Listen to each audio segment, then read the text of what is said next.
Once you've got your budget component activated, it'll show up in the left-hand panel of your dashboard. And from here, you can dig right in. So we'll go ahead and click into it. And you can see that once you create some budgets, they'll show up underneath there, but we're gonna start brand new and add a new budget.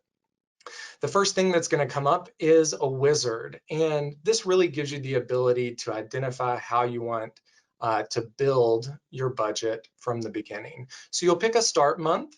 Most folks will pick January of 2021. It will automatically select 12 months out for you, so through December. And then it's going to ask you how you want to seed your budget. What historical data do you want to use to create this budget? So if you do -1 year, that's going to be using 2020 data. If you use -2 years, that's going to be looking back, of course, at 2019. And so depending on how regular or irregular your 2020 season or year was, you may choose to use that, or you may choose to use 2019. Let's, for this example, do -2 years.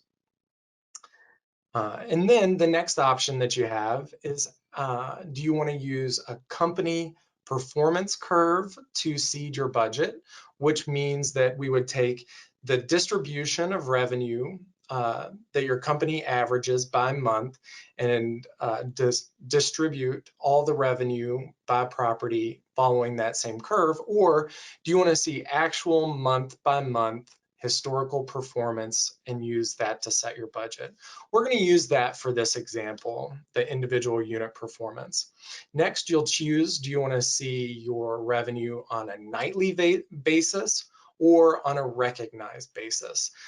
Nightly means that if a stay were to overlap 2 months, start in 1 month, end at the beginning of the next, we would take the total of the revenue for that stay divided by the number of nights and only apply the nights that were within the date range. So for most revenue management purposes, you'll want to use nightly revenue, but you could use recognized, which would be based off of your recognition principle that's in unit settings, or in your preferences, excuse me. And then lastly, you'll name the budget. And so we'll just put in an example here. Once you hit submit, it will take just a second to load up because we're going back to 2019 in this example, and we're pulling all of the properties that were on program at that time and still on program today, and finding the historical data. Now, when you first open your new budget and you're out of the widget, the first place you want to go is the unit budget setup, which you're directed to at the top of the screen. When we click in here, we're going to get a list of all the units on program and then the historical information month by month for whatever year we chose as our reference year, which was 2019 in this example. Any units that did not have data because perhaps they came on the program in the middle of 2019, the months that didn't have data will have little dashes in the cell. And then any months that just didn't have revenue will have $0. We also help to guide you through this process by putting little markers next to units that need attention, right? So these are going to be units that don't have data in the cells yet that you'll want to fill in as you're seeding this new budget. So we'll put in a couple of examples here. It's very simple. You just click into the cell, key in the amount, and then hit enter or move on to the next cell. Some other ways to do this: you can click on the header of each column. And let's say, for example, you want to see, you can click on the header to resort, but you can also click on the header in order to commit a change all the way down the column. So in this example, let's say we are anticipating a 5% increase for the month of January across all properties. Simply put in 5% and continue, and that's going to make the adjustment all the way down the column. You can see at the bottom we're highlighting a few cells here. This is showing the changes that we've created. And so as we kind of work through this, This, of course, is the most challenging part of the budget setup, but the good news is that you've got a lot of the data already in there, right? You've got all that 2019 data. A couple more tricks that I want to show you as you're filling in these cells. In the unit column with all the names of the properties, you can click on one of those unit names and you can actually plant a total all the way across the row for that property. So let's say, for example, this property in particular did well last year, but we're anticipating a 10% growth for this property compared with last year. You can easily put in 10% increase and then click the change button, and it will do that across the cell. You can also put in a total there, absolutely. So once you've made all of the initial edits, we'll then ask you to save your changes. In the top right, you can click save, and it'll have you confirm that you in fact do want to save those changes.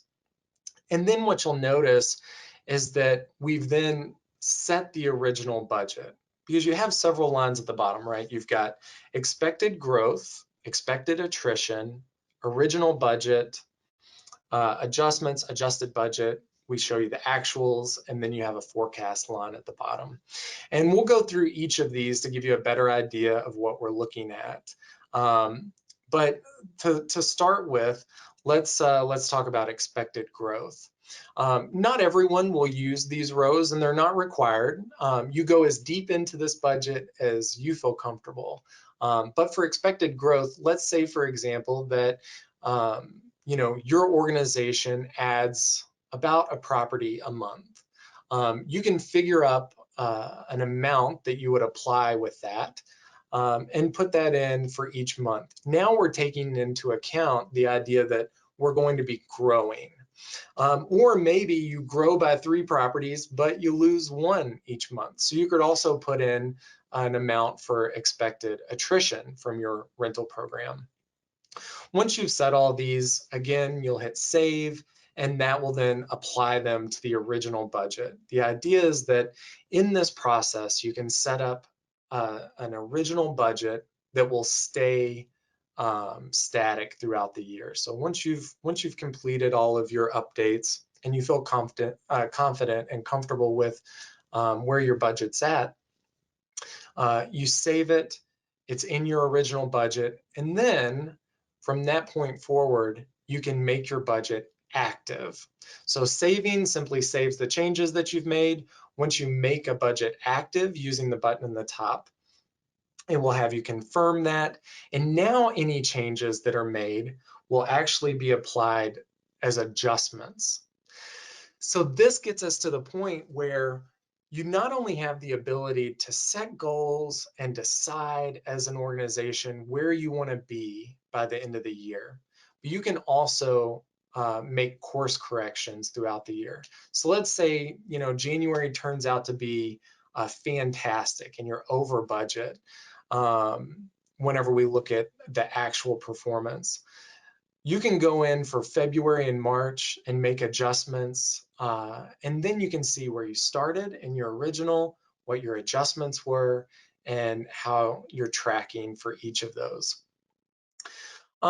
One thing that I kind of failed to mention here is we have built in another tool to make it a little bit easier for you to seed this initial budget, and that's to turn on your actual performance. We have a button at the top that says Show Actuals. And this is going to show what's actually on the books for stays during these months.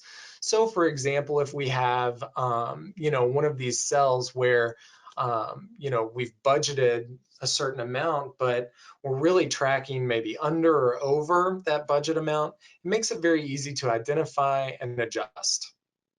Okay, now that we've got a really good understanding of how to seed the initial budget, let's talk about kind of what happens next.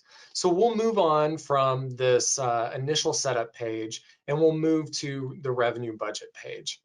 This is really giving you the visualization of what you've just created. So at the top, you've got a graph that shows your budget goals. Those are the bars that are in gray. You can see your monthly actuals, where you're actually sitting right now for those months. And then you've got some additional tools that default to be checked off, but if we click them, you can turn them on. So we'll turn on your actuals from last year, and you can see where you finished that month the year prior. Another button that can be turned on is your last year as of today, which is really a cool feature because then you can see pacing, right? How am I doing right now for that month compared to how I was doing the same time last year for that same month? And between these four indicators, you can really start to determine, have I set my budget up correctly?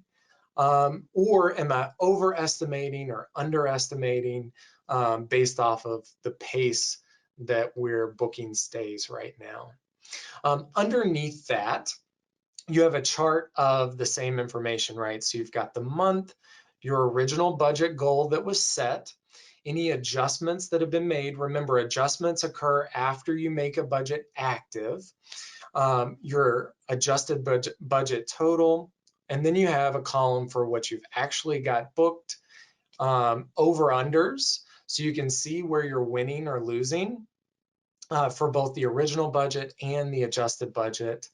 And then you've got kind of how it's all playing out. So your forecast budget goals, that's really looking at anything in the current month or in the past, the actuals, anything in future months of your budget that haven't come to pass yet are going to show your adjusted budget. So by the end of this, you can really kind of determine, where am I at, where am I going, and how did we do the year prior? Are we meeting expectation?